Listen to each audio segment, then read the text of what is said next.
ये हेमा मालिनी और जितेंद्र की एक कहानी, बात असल में शुरू वहां से होती है जब संजीव कुमार हेमा मालिनी को बहुत पसंद किया करते थे और उन्होंने अपनी माताजी को हेमा मालिनी के माँ बाप के पास भेजा हाथ मांगने के लिए कि भाई हेमा मालिनी की माताजी ने यह कहकर मना कर दिया कि अभी हेमा परिवार संभालने के लिए बहुत छोटी है, बहुत जिम्मेदारियां हैं। लेकिन संजीव कुमार का दिल आ चुका था। उन्होंने हार नहीं मानी और अपने दोस्त जितेंद्र को कहा कि भाई ये बात हेमा तक पहुंचा दे। जितेंद्र उन दिनों हेमा मालिनी के साथ बहुत सारी फिल्मों में काम कर रहे थे। जितेंद्र ने डायरेक्ट तरीके से संजीव कुमार की बात हेमा मालिनी के सामने रखी। तब उन्हें पता चला हेमा के रिस्पॉन्स से कि हेमा मालिनी संजीव कुमार को पसंद तो करती है, मगर इतना भी पसंद नहीं करती कि सारी जिंदगी बिताने को तैयार हो जाए। ये हेमा का रिएक्शन जितेंद्र ने संजीव कुमार को बता दिया। संजीव कुमार ये रिएक्शन रूपी रिजेक्शन सहन नहीं कर पाए और शराब पीने लगे। इसी बीच मार्केट में ये खबरें आई कि जो खबर लेके गए थे यानी कि जितेंद्र, वो हेमा मालिनी के करीब हो गए और उन लोगों के बीच में कुछ चल रहा है। कई लोगों ने जितेंद्र पर इल्जाम लगाया कि जितेंद्र खुद हेमा को चाहते थे, इस कारण उन्होंने संजीव कुमार की बात सही तरह से उनके सामने नहीं रखी।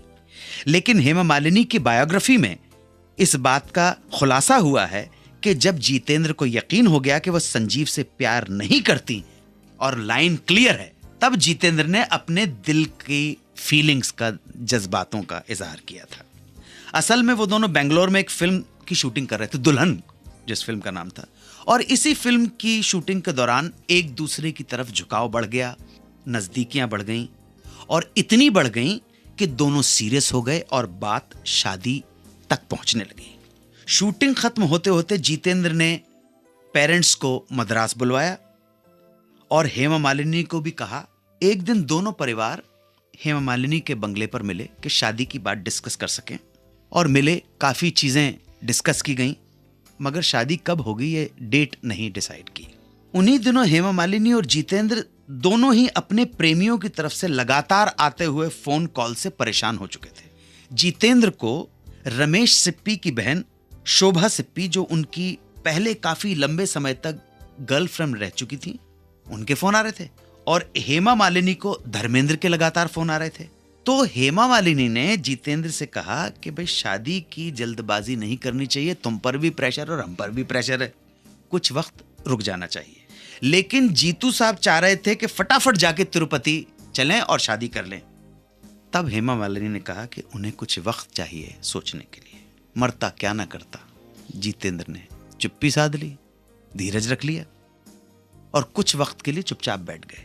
ये वक्त एक लंबे अरसे में बदल गया और इसी बीच दोनों के पुराने रिश्ते, जो पुराने पास्ट थे, वो नजदीक आने लगे और इतने नजदीक आए कि कुछ ही महीने बाद यानी कि 31 अक्टूबर 1974 को जितेंद्र ने शादी कर डाली शोभा सिप्पी से। हेमा मालिनी अकेली रह गई और उसके कुछ साल बाद 1980 में हेमा मालिनी ने भी शादी कर डाली। तो इस तरह से जितेंद्र और हेमा मालिनी की जो शादी तय हो चुकी थी, डिस्कशन के स्टेज पर ही आके रुक गई और अपने अंजाम तक नहीं पहुंच पाई। आज का बस यही किस्सा। मुझे उम्मीद है कि आपको किस्से पसंद आए होंगे, मजेदार किस्से थे। कौन कहां पे टूटा, कौन किसके साथ था, ये सुनने में सबको बड़ा अच्छा लगता है। आप बीती और पर बीती दोनों बड़ी इंटरेस्टिंग होती है। आज के शो को यहीं विराम देते हैं, मैं आपसे इजाजत लेता हूं। आपके रिस्पांस का इंतजार है। हमारा नंबर है 55454, उस पे आप SMS कीजिए, लिखिए बिग स्पेस सुहाना सफर, देन योर मैसेज। आपके रिस्पांस का इंतजार रहेगा। 92.7 बिग FM पर सुनते रहिए सुहाना सफर विद अनु कपूर।